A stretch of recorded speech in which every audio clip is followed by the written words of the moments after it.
Buenas noches. Mi nombre es Rosaline. And our discussion is about el verbo conjugation.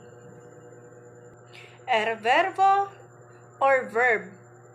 Before our discussion, let us know the meaning of a verb. Verbs are action words that change slightly depending on who is doing the action.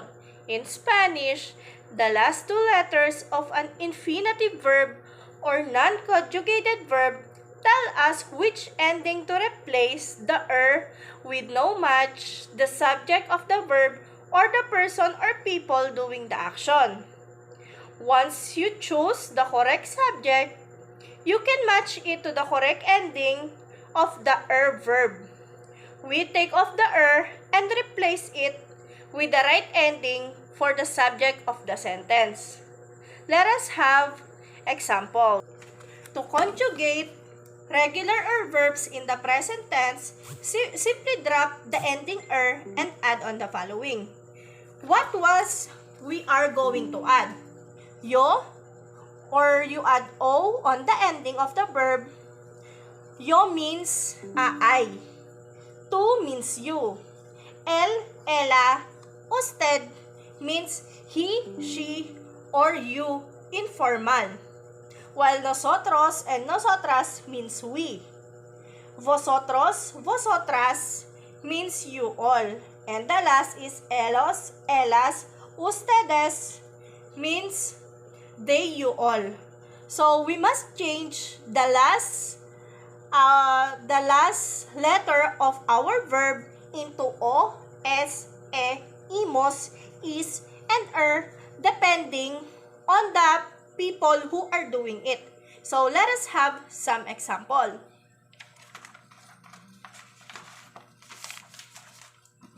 Our verb is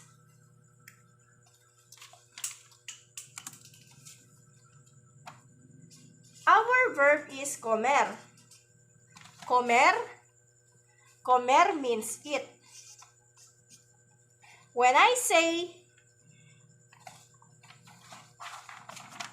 say como means yo means I, then como means I eat. Como means I eat. Next is S means to is you.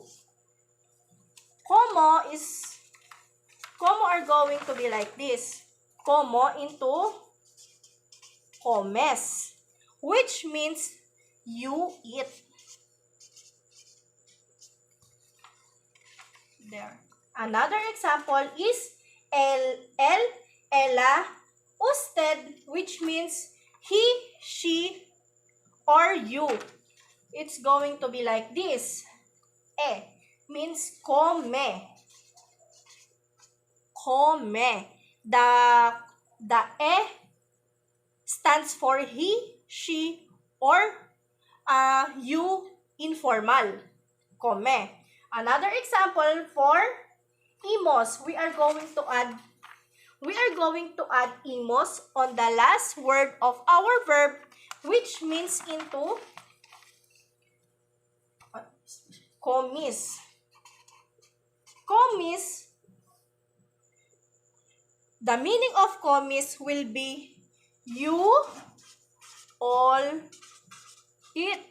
You understand? Another is the Elos, elas, ustedes, or you are going to change the last letter of the verb into So, comer will be, the meaning of this is they or we eat. You understand?